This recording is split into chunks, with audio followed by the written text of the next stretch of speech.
Ms. Joan Pereira.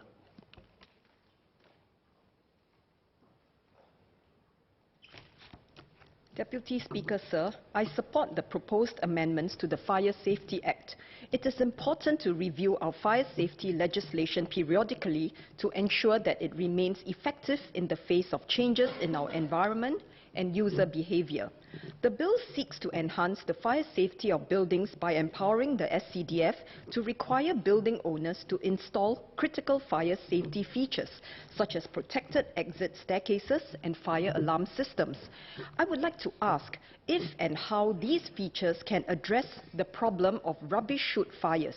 Every year, over 2,000 fires break out in residences, with about half being rubbish chute fires.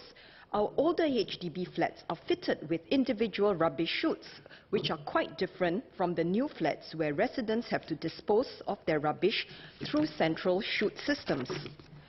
Central chutes are equipped with sprinkler systems to douse fires. However, the older individual chutes do not have these sprinklers. Thus, the ministry have alternative safety measures to address this problem. Sir, in Mandarin. 这个法案旨在加强建筑物的消防安全，授权新加坡民防部队规定业主安装重要的消防安全设施，例如受保护的出口楼梯及火警系统。我想请问，这些设施是否以及如何解决垃圾炒火患的问题？每年超过2000起火患发生在住宅里，其中约一半是垃圾炒火患。我们较旧的组屋单位内设有个别的垃圾槽，这与新组屋有很大的不同。新单位中央垃圾槽内设有内有洒水系统，用于灭火。但是较旧的个别垃圾槽没有这些洒水器，该部门是否采取其他安全措施来解决这个问题？ Furthermore, we have a higher proportion of elderly Singaporeans living in such older HDB blocks.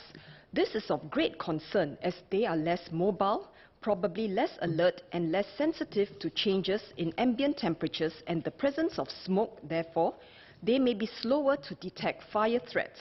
I hope the ministry would consider ways to protect this vulnerable group of residents. I'm aware that the government is installing HFAD in all HDB public rental flats, and the installation of HFADs is mandatory for new residences and existing residential premises carrying out fire safety works. However, this still leaves the majority of residences, both HDB flats and private properties, not equipped with fire alarm systems, although owners are strongly encouraged to install them. Does the ministry have data on the percentage of homes installed with such devices? Does SCDF have a list of approved HFADs and their suppliers for homeowners' reference? This is important as poor quality devices can lead to a false sense of security, which can be dangerous or create false alarms. Another challenge is dealing with fires in very tall buildings. The average height of our buildings has been increasing. It is very common now for HDB blocks and condominiums to be over 40 stories high.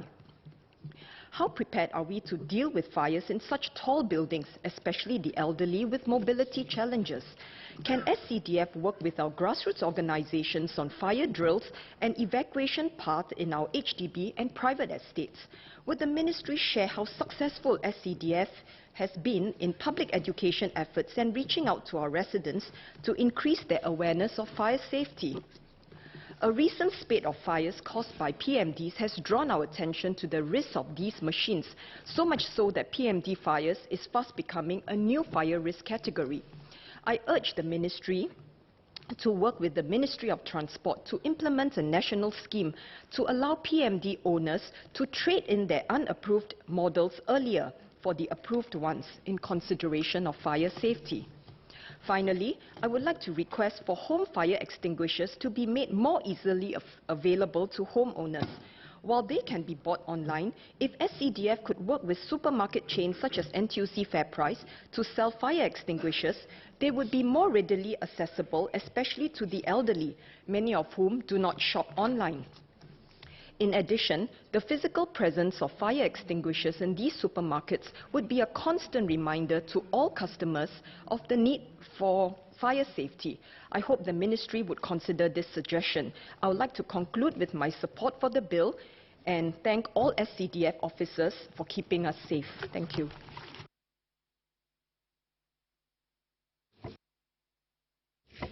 Order. Pursuant to Standing Order number 25D, I propose to extend the time of this day's sitting beyond the moment of interruption for a period of up to 30 minutes.